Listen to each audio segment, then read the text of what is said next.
आज अत्यंत ही दुर्भाग्यपूर्ण है देश के लिए। ये 25 जून जब ये आता है तो लोगों के लिए चिंता का दिन हो जाता है कि आज से लगभग 50 वर्ष पूर्व इस देश के लोकतंत्र पर खतरा था।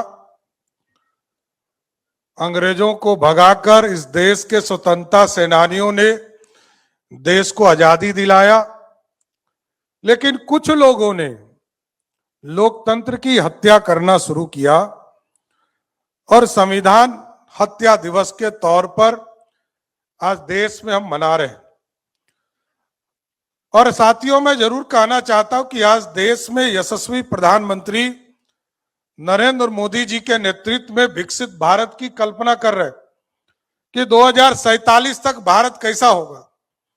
लेकिन जब 1947 में जब देश आजाद हुआ होगा तो लोगों ने सोचा होगा कि अगले 20-30 वर्षों में भारत की आजादी का गौरवशाली इतिहास मनाएंगे, लेकिन काला अध्याय देखने को मिला। लोकतंत्र खतरे में आए। हम लोग तो छोटे रहे, लेकिन यह जरूर एहसास कर सकते हैं कि जिस तरह की स्थिति उत्पन्न हुई, स्वयं का चुनाव यदि रद्द हो जाए किसी प्रधानमंत्री का, वो देश में इमरजेंसी लगा दे और इमरजेंसी लगाने के बाद इस देश में राजनीतिक कार्यकर्ताओं को जेल में डाल दिया जाए, मीसा कानून लगाया जाए और इस देश के पत्रकार साथियों को भी जेल में डाला जाए। आज तक आजादी के दुनिया के किसी कोने में आप देखिएगा, लोग आजादी की लड़ाई के लिए तो गोली खाते रहे, लेकिन लोकतंत्र स्थापित करने के लिए तानाशाह के खिलाफ इस तरह का आंदोलन सिर्फ और सिर्फ भारत में हुआ। इसके लिए मैं आप लोगों को सम्मानित करना चाहता हूं। और आपका सम्मान, जेपी सेनानी एक तरह से दूसरे इस देश के आजाद दिलाने वाले लोग हैं। आप लोग, इस देश में आजादी तो अंग्रेजों से दिया गया, लेकिन अपने लोगों ने जो कष्ट दिया, अपने लोगों ने जो आपके ऊपर अपराध किया, उससे मुक्ति दिलाने का काम किसी ने किया तो वो जेपी सेनानियों ने किया है। साथियों, मैं इसके लिए आपको बधाई देना चाहता हूं, क्योंकि हमारा संविधान कहता है सबको न्याय मिले, सबको आगे बढ़ने का मौका मिले, सरकार जवाबदेह हो। और सरकार इसलिए जवाबदेह हो क्योंकि हम जनता से चुनकर आते हैं। लोकतंत्र की व्यवस्था है और लोकतंत्र में जनता के द्वारा चुनी हुई सरकार होती है।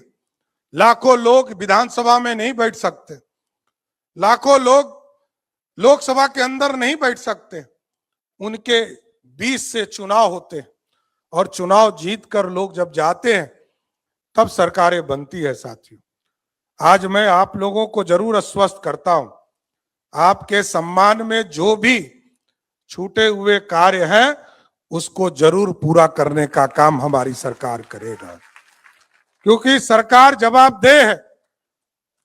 संस्थाओं को मजबूत करना है, गरीबों को न्याय मिले इसकी चिंता करना है, महिलाओं को सम्मान मिले इसकी चिंता करना है, और यह जो युवा पीढ़ी है जिसकी जेन जी की चिंता हुई, उसके लिए समुचित व्यवस्था के साथ साथ शिक्षा से लेकर रोजगार तक की चिंता हम लोगों की सरकार और मोदी जी की सरकार करने वाली। किसानों को सुरक्षा मिले, किसानों को किस तरह उनके जीवन में खुशहाली आ सके, इसकी चिंता करते रहना है। इसलिए आज साथियों, आप देखते होंगे देश के यशस्वी प्रधानमंत्री जी लगातार भारत में, लोग कहते थे गरीबी हटाओ, गरीब को हटाना शुरू कर दिया था लोगों ने, लेकिन मोदी जी आने के बाद सबसे ज्यादा यदि किसी ने गरीबों को व्यवस्थित तौर पर जीवन जीने के लिए व्यवस्था दिया तो उसका नाम है नरेंद्र मोदी की सरकार। साथियों, और इसलिए मैं कहता हूं, पक्का मकान मोदी जी ने दिया, खाने के लिए अनाज मोदी जी ने दिया, घर तक पानी पहुंचाने का काम मोदी जी ने किया।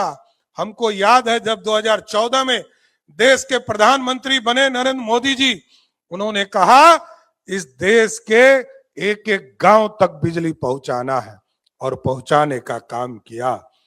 और हमारे मुख्यमंत्री उस समय नीतीश कुमार थे। नीतीश कुमार जी ने कहा हम घर घर बिजली पहुंचाने का काम करेंगे। अब मोदी जी और नीतीश जी और हमारी सरकार ने स्पष्ट तौर पर तय किया है। मोदी जी का कहना है पीएम सूर्य घर योजना को लागू करो और लाखों गरीब जो घर में रहते हैं, गांव में रहते हैं, उनको सीधा बिजली जो है मुफ्त में देने का काम हमारी सरकार 125 यूनिट तो देती है, लेकिन हम 1.1 किलोवाट इस प्रदेश के लगभग 25 लाख घर तक जो गरीब घर है उसको सीधे बिजली से जोड़ने का काम मोदी जी और बिहार की सरकार करने जा रही है साथ।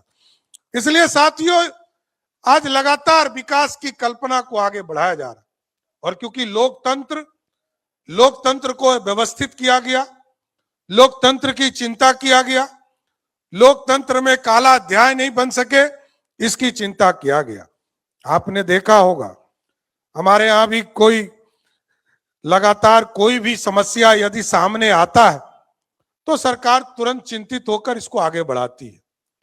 अभी भोजपुर में एक घटना घटी, तुरंत सरकार ने सबसे ऊपर के जो आयोग होते हैं जुडिशियल कमीशन का गठन तुरंत करने का काम बिहार की सरकार ने किया साथ, क्योंकि न्याय मिले। कोई यदि गलत है तो उस पर कार्रवाई होगा और बिहार की संरचना में सबका साथ सबका विकास, तभी तो हम आगे बढ़ पाएंगे। और साथियों आज मैं बताना चाहता हूं, आदरणीय नड्डा जी आए हैं बिहार, हम लोगों की सरकार ने एक सहयोग शिविर शुरू किया है और सहयोग शिविर के माध्यम से हमको लगभग 1200 आवेदन भी स्वतंत्रता सेनानियों के मिले हैं साथियों। मैंने देखा है कई लोग आवेदन कर रहे कि हमको पेंशन दिया जाए, हमको सम्मान दिया जाए। कई साथियों ने कहा, राजा राम पांडे जी और रघुपति जी ने, कि ऐसे भी कई साथी हैं जिनके पास कोई प्रमाण नहीं है, उसके लिए भी व्यवस्था सरकार ने किया है।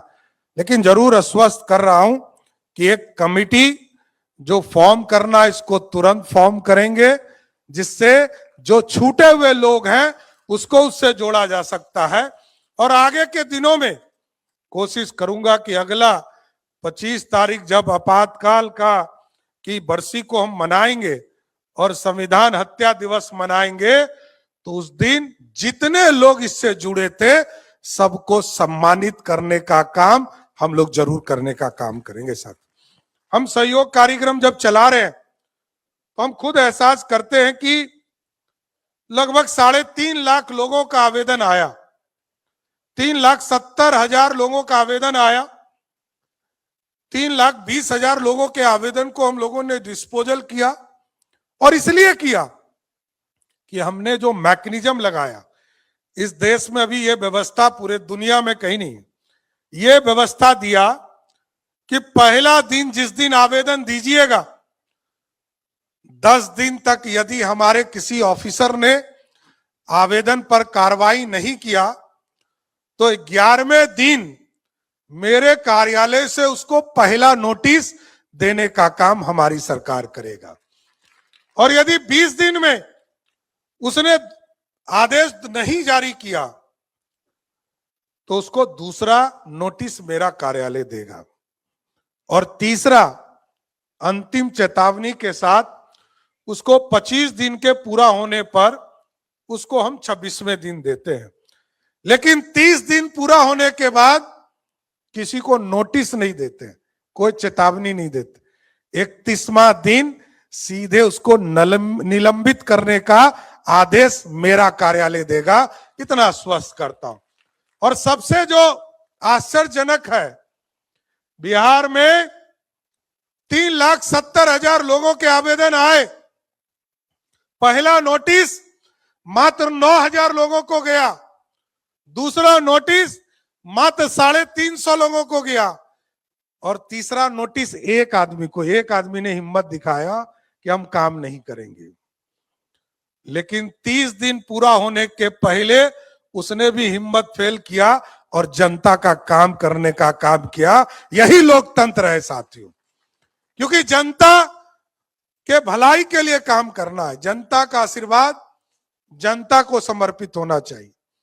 जनता के आशीर्वाद से सरकार बनती है, इसलिए जनता पूर्ण रूप से सुरक्षित रहे, समृद्ध हो, इसकी चिंता करना है।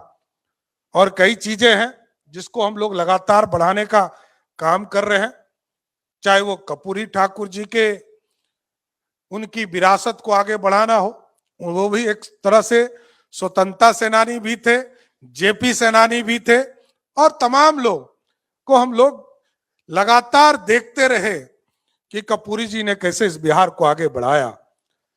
मैं जरूर ये कहना चाहता हूं कि नीतीश जी ने स्वतंत्रता सेनानियों के परिवार को भी इज्जत देने का काम किया, उनके परिवार को भी सम्मानित करने का काम किया।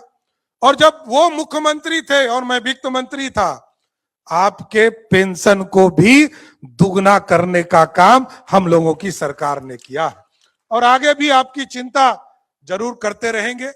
विक्रम कुंवर जी यहाँ बैठे हैं, ये लगातार आपके लिए आंदोलन हमारे सामने करते रहते हैं। यहाँ पर रमाकांत पांडे जी हैं, कई लोग अपनी विचार भी यहाँ कर रखने का काम करते रहते हैं। लेकिन मैं जरूर आपको आश्वस्त करता हूं कि आज संविधान हत्या दिवस के इस अवसर पर मैं जरूर आपको आश्वस्त करता हूं कि बिहार की सरकार आपके साथ खड़ी है।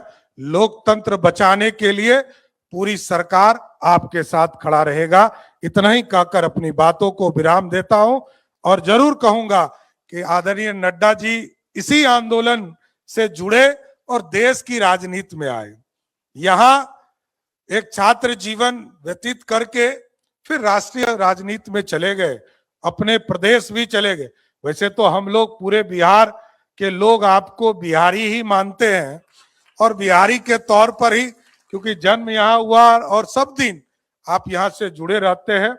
मैं आपका स्वागत भी करता हूं, और एक आंदोलनकारी के तौर पर आपका विशेष स्वागत करते हुए आपका बहुत बहुत धन्यवाद देता हूं कि आप बिहार की धरती पर आए। बहुत बहुत धन्यवाद।